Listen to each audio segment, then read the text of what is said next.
All right, we are back. We are in the old freaking tea with Chris Joyce, who, by the way, emailed us and said, "Fellas, is it okay if I accidentally cuss once in a while?" Haven't heard shit from him regarding a cuss word, which is amazing. I know. I dug deep on Instagram. There is a November 12th, 2016 post of you drinking a Moscow Mule out of a protein shaker, and you said, "I killed Elmo." Is that what Elmo laying on the floor. Do tell what the hell that meant. Oh, I think, well, listen, right now I have a 12, a 9-year-old, and a 7-year-old. So this was what, 5 years ago. So you do the math on what the hell I had. And I'm sitting there with my redhead, and we were probably drinking Moscow Mules. And I just, killed Elmo. I got sick of it. So one of the things I found with kids at that stage is when you say, hey, every time you cry, a stuffed animal dies somewhere around the world, that works. But it's horrible. I've got a 9 and a 2-year-old, and so I feel your pain on that.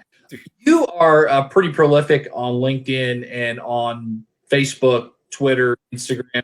Not as much. I think posting a lot of the same content. Just LinkedIn. Yeah, LinkedIn is where I get a lot of uptake. Is that that's clearly your go-to? What do you enjoy about LinkedIn versus the others? LinkedIn, for me specifically, and for what we do, we hit the audience really just dead on. So it's both sides of our coin. It's everything from the capital inflows for later stages to the entrepreneurs, the founders, potential entrepreneurs. It just seems to be a very big sweet spot that we didn't plan for. Again, it just kind of happened naturally. Huh. Cool. The others I get no traction whatsoever on the other social network, but LinkedIn, I crush it. So yeah. Go ahead, Tim. Go ahead. I'm sorry. No, I was going to say, can you talk about maybe a huge win for Gusher and maybe one that you missed on? Yeah, but one thing I want to put that in perspective, okay, is that our deals are now at the beginning stages. So what ends up happening is I can't go ahead and say, all right, well, we've got this that is now a unicorn after a year and a half. Call me back in about a year and a half, 2 years, we'll start hitting the money in terms of that and the way that our model works. But do we have wins left and right? Yeah, but also let me explain to you what I consider the biggest wins at this stage. Our whole thesis wasn't that we're sitting here judging these companies in terms of what's going to work and what doesn't work. Most people don't realize that the vast majority of venture capital firms, if you take off the top 1 or 2%, they have a negative return on investment because their models don't work. You can't pick the winners. So with Gusher, it's what we call a self-validation model. It's a market validation model. So we have a deal with a 65, 70-year-old grandmother in South Africa that's taken off like a rocket, that logically she would go, let's say, into VCs or financing. They would laugh her ass out for multiple dumbass reasons, which is her age, her gender, her location, and the actual idea. But she knows a market much better than other people. So we've got another guy in Chicago, brilliant inventor. This guy was handed $10 million for a private equity deal and got kicked out of his own company. Well, wow. That's another deal that literally is like almost in a way the opposite ends of the spectrum.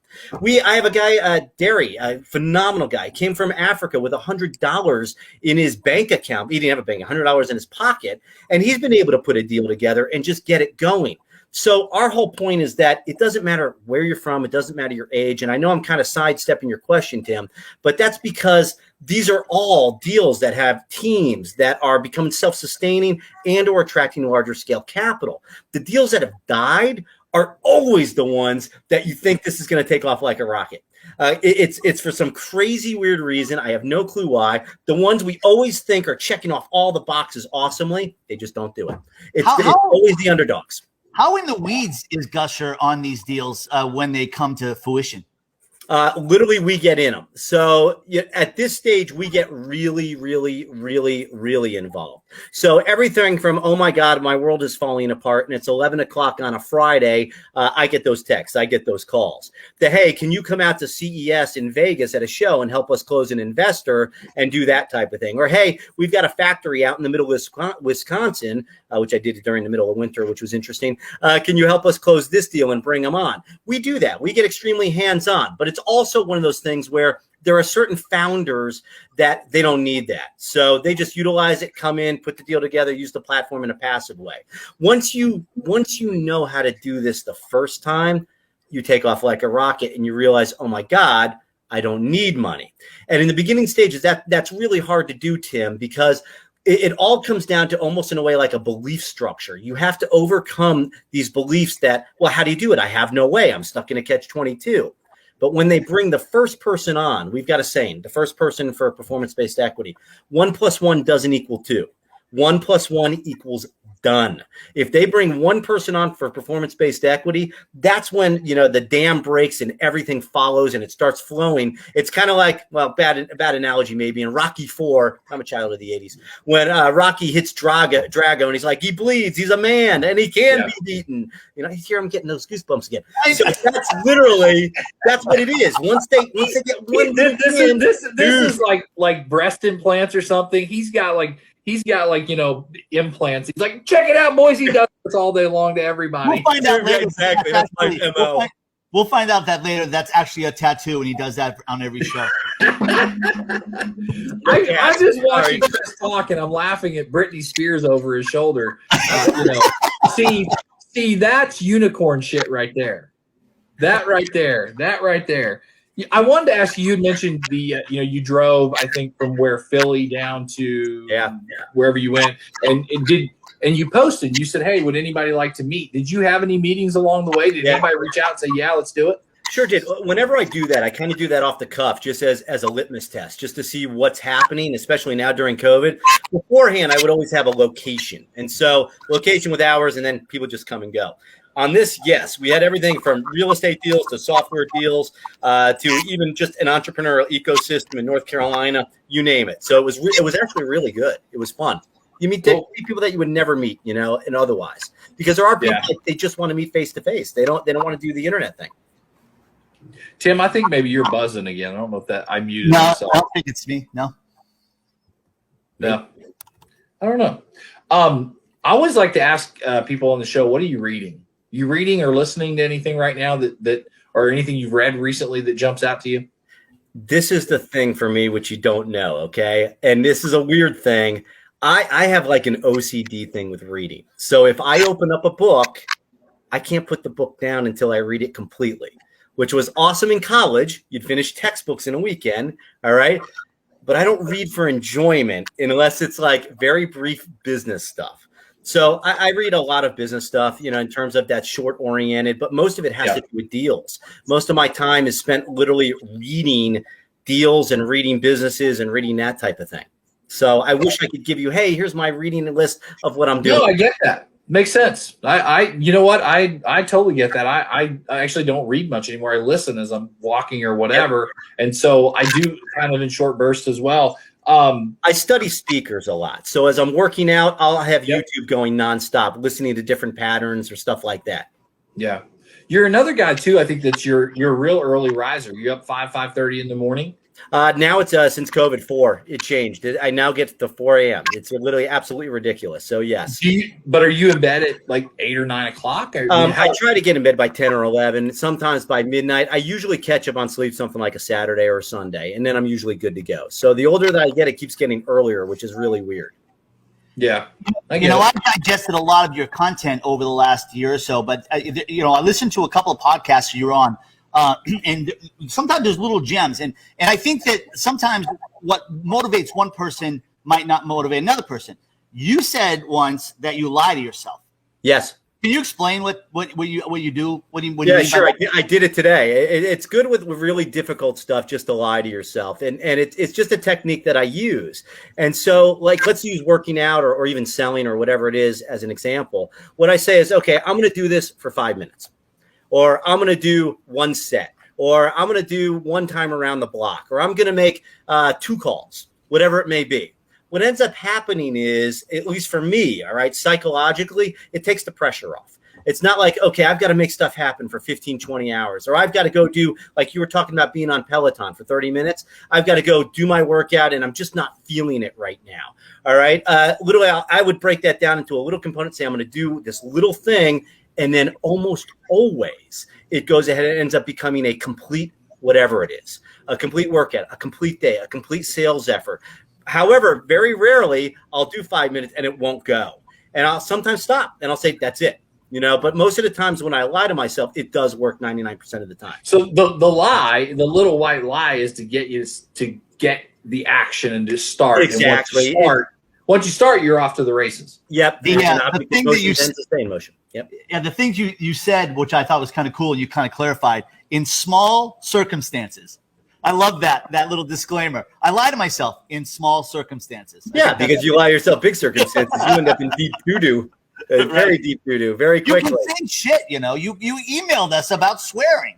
I was just going to say, what the fuck do you want me to say? I mean, if it suited the purpose, I would be saying it, Tim. Trust me. I have no problem saying curse words, especially on stage. But that's an interesting thing when you do it there.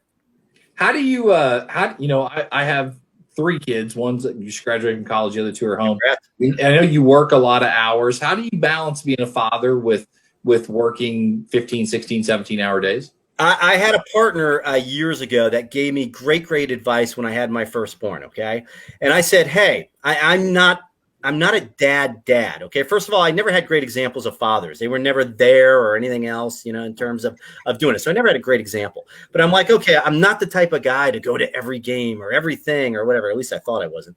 And I said, I don't feel like I'm going to be a good dad. He goes, listen, whatever you do, just include them in it. Whatever you're great at, just include them in it and show them in it. So what I do is I take my kids with me on business meetings. I take them to pitch meetings. I take them to finance meetings. I take them everywhere. I was once in a factory with my firstborn son. I should do a video on this one.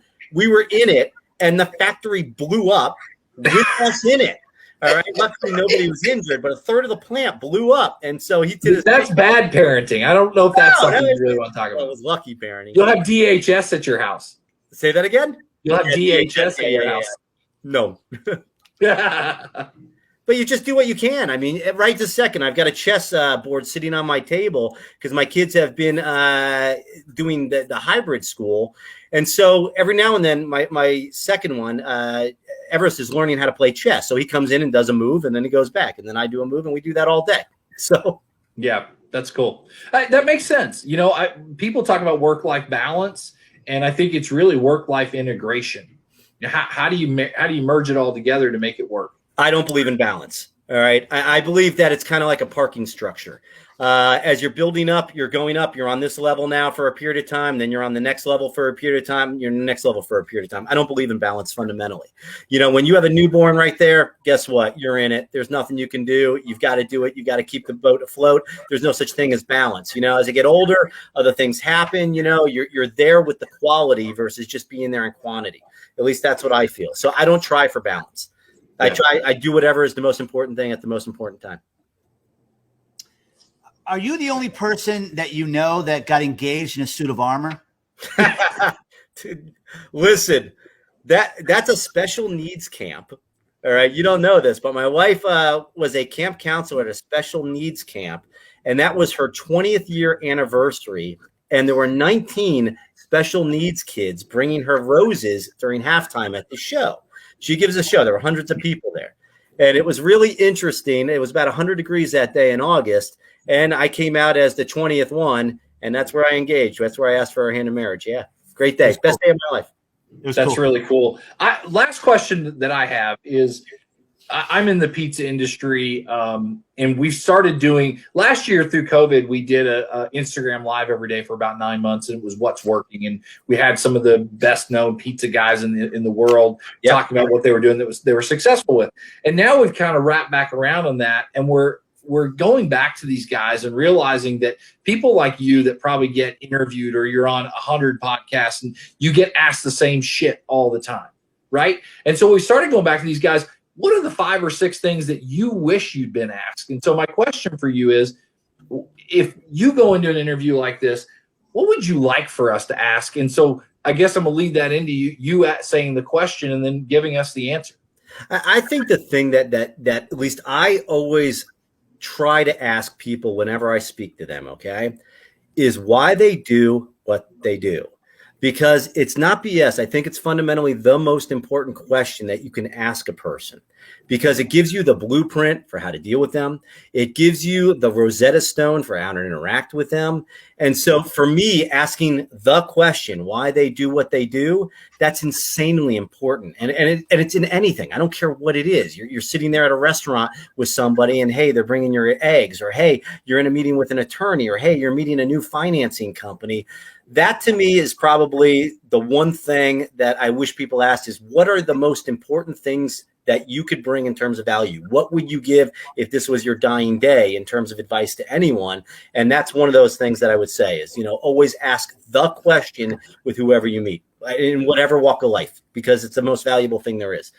And number 2, never give up, period. Never, ever, ever give up. Never, never, never, never give up. Iterate, yes. Change, modify, never give up. That's about all you need in life. Wow. So why do you do what you do? Right. I do what I do because if you remember when I started off on the other area, I told about my mom and seeing the crap that she went through. And that literally angered me. I angered the crap out of me. I don't believe that people should go living their lives doing things that literally doesn't fulfill them, and they're not able to bring their skill set or their talents to help improve the world just based upon where they are, what they look like, or their gender, or their religion, or how they talk. I mean, it's freaking ridiculous. It's insane, to assume that's the right way to be, Yeah, that's awesome. It's awesome. Great answer. My last question is twofold. One, I know I have one. His name was Pat Fitzgerald. He was a mentor and an old boss that just really, shout out to Pat, because I think he'll be probably watching this. Just really changed everything for me. Who is he for you? And the second is a little bit of a commercial on how inventors, small businesses might be able to get involved with Gusher. Sure. Well, first of all, my answer to that is going to be an absolute negative, but it's going to be a roundabout way. Okay. You probably had a good person, Pat, that showed you the ropes, explained why to do, why everything else. Okay. My best example was probably my stepfather, who was an extremely horrible person. So literally what I do is I say to myself, what would he do? And do the opposite. So for me, literally, that's how I operate. So I never had a mentor there business wise. I never had somebody showing me the ropes per se. I did work at a Wall Street firm early on that I dealt with the number 1 and 2 performers, that I learned a lot with sales and how to penetrate and do certain things like that. But in business, I've never had that mentor. So it would have came in handy a lot of times. Trust me, I've had to learn it the hard way, in terms of that. So, and what was the second part of the question? The second part of the question is, how can an inventor or a small business get involved with Gusher? All they do is go to gusher.co, not com, gusher.co, gusher.co, and they just go ahead and join. It doesn't cost anything. We'll help them out, help them get going. They go ahead and reach out to us. We're happy to answer any questions, but it doesn't cost a damn thing to go ahead and get your business started and get it going and have a complete team to go ahead and make it operational and get to where you want to go.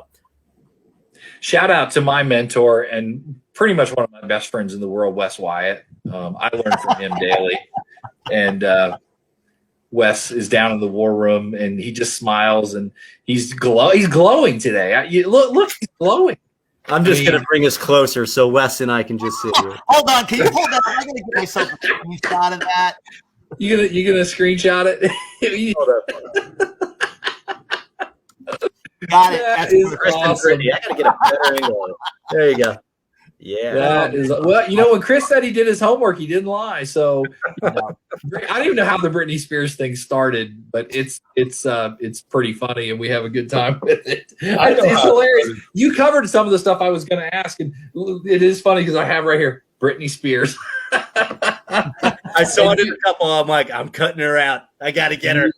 That is awesome. Well, I don't have anything else. Timmy, you got anything else? I'll let you wrap this up. Just a heartfelt thank you. Like I said, I've been creeping you for about a year, so I think it's great. And I'm going to jump on Gusher and see how I could get involved in my firm, get involved with you guys. We'd be happy to help you in any way. It'd be an honor and a privilege, for real. Okay. Wesley, Vivian, Wyatt, you have any questions for Mr. Joyce today? Well, I don't have any questions, but Chris, I am 50 miles north of Dayton. So I spent many concerts as a young man at Hare Arena, which is now almost decrepit, falling apart. It's in bad shape. But just before we started the broadcast, oddly enough, we were talking about this picture, which is a picture of me as a wrestler from back in the day doing a wrestling ad. And I just thought it was kind of absolutely cuckoo that we immediately started talking about the WWE and whatnot, because Tim and I were talking about that literally 5 minutes before you popped on. So It's Ohio and Oklahoma. I mean, Yeah. it's gonna be wrestling. Wrestling.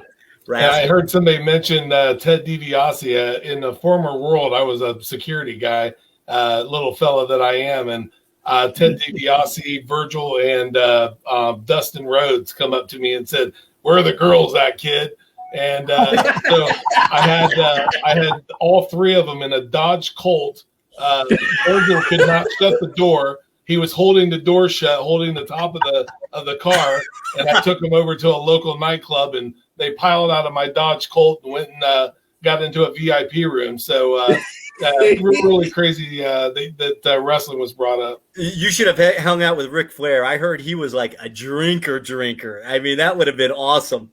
Yeah, those three definitely tore it up a bit. So, yeah, fun times. And Chris, we had Jesse Cole on a couple weeks ago. I thoroughly enjoyed him. You're definitely in the top of that echelon. Great. It's really great being on it. Thank you for having me. You know, if I can ever do anything for you, just reach out and let me know. I'd be happy to help. Sounds great. Thanks so much, Chris. I'm not wearing a yellow tux, all right? Yeah, we're not doing that. So next week, or I guess I say next week, Wednesday, guest will be Bill Haston, columnist for the Tulsa World. And then I think we've got a couple of other great people lined up. And this has been fun. And we'll see you next week. And as always, be incredible and,